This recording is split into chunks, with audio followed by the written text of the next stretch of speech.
Now, before I get into my predictions, I just want to plug two channels.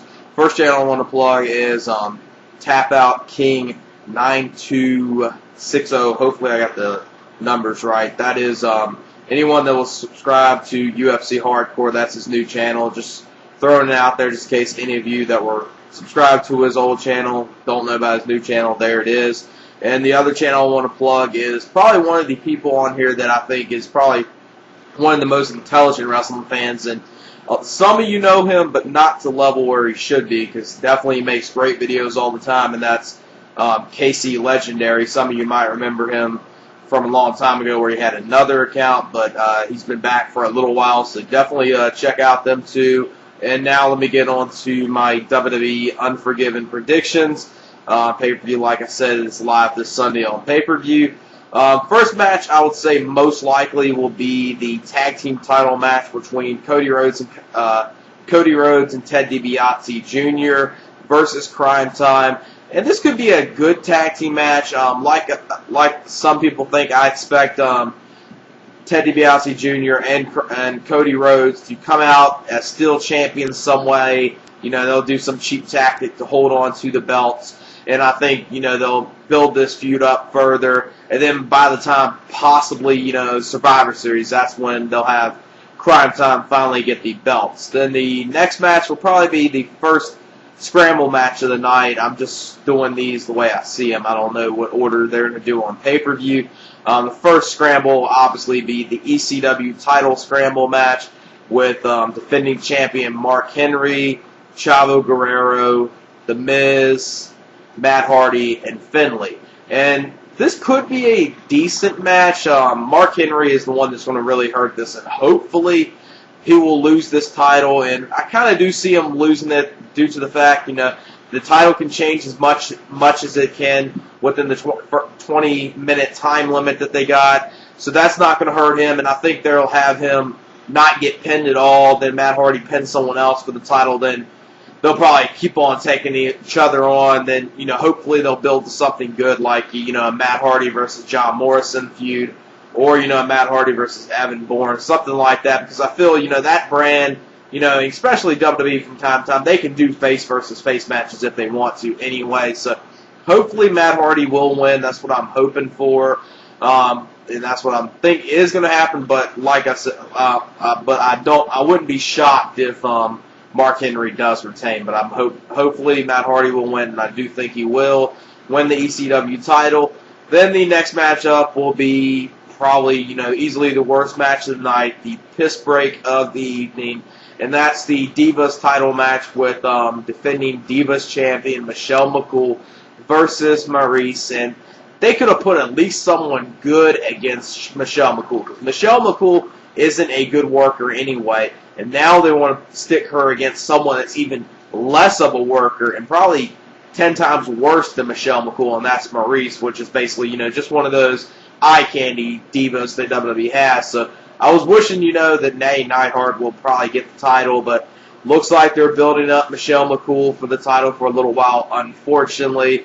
Obviously, I think she's going to retain. It's going to be probably, you know, a very short match, hopefully. You know, at least 5 minutes. That's the longest I want to even see this match go.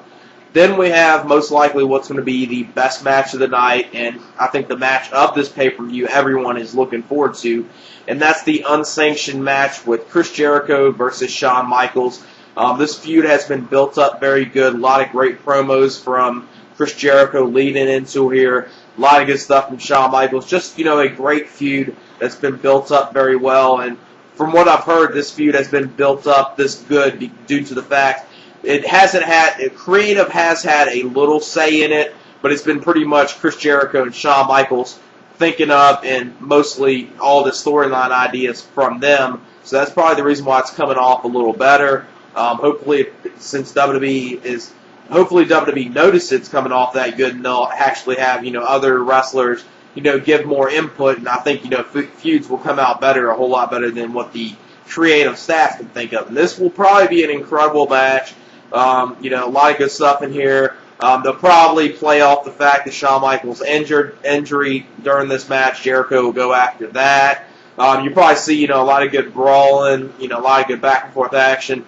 This match is not going to be, a technical match. It's just going to be an all-and-out brawl, which, is probably going to be very, very enjoyable. I see Shawn Michaels picking up the victory here, but I see them kind of doing the same thing they did to have the feud continue on after the match, what they did with back at SummerSlam 2002 between Shawn Michaels and Triple H, where they have Shawn Michaels go over in the match, but then after the match, we'll see Chris Jericho attack Shawn Michaels to further the feud, and hopefully, at some point in the future, possibly Survivor Series, or even, I wouldn't mind this feud continuing to WrestleMania, but I think if you did that, it would drag out too much. So, this ending at Survivor Series would probably be a good way to end it in a I Quit match. That's the stipulation I hope this feud ends with, because I really think if they end this in an I Quit match, you will see a lot of great stuff. Looking forward to this match a lot. Shawn Michaels, like I said, will probably go over in this match. Then after the match,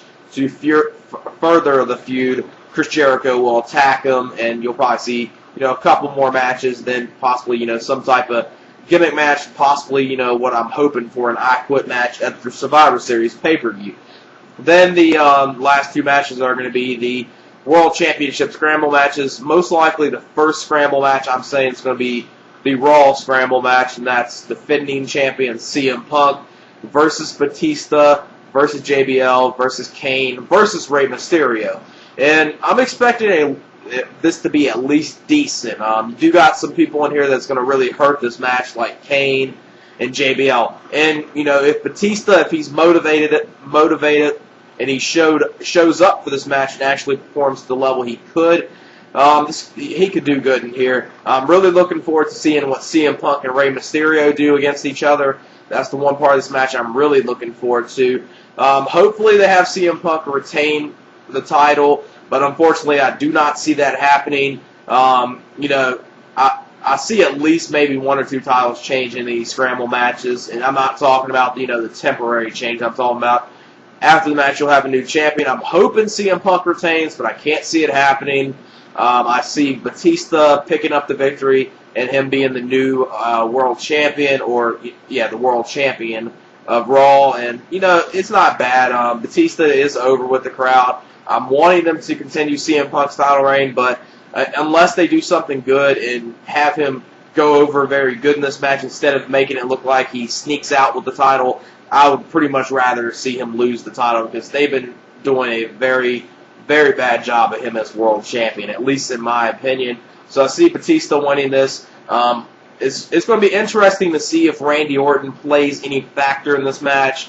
I know a lot of people are probably thinking, the whole motorcycle incident was, it seems like it's a work. It doesn't seem as real. So, and at this point, I would say, I don't know really which one it is. I would say it probably isn't a work, because Raw needs, a top heel anyway. So I would think, if it wasn't a work, why would they have him off the TV? So it probably isn't a work, but there's a small chance it could be. So if he plays any factor here and returns sooner than what we expect, which I really do want him to return very soon, because, it's a feud between CM Punk versus Randy Orton for the world title will be tremendous, I think.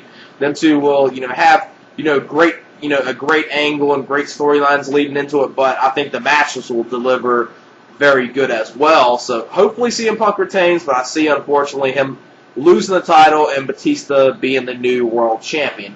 Then in the main event for the SmackDown title, WWE title Scramble match, we got defending champion Triple H, Shelton Benjamin, D. Brian Kendricks, MVP, and Jeff Hardy.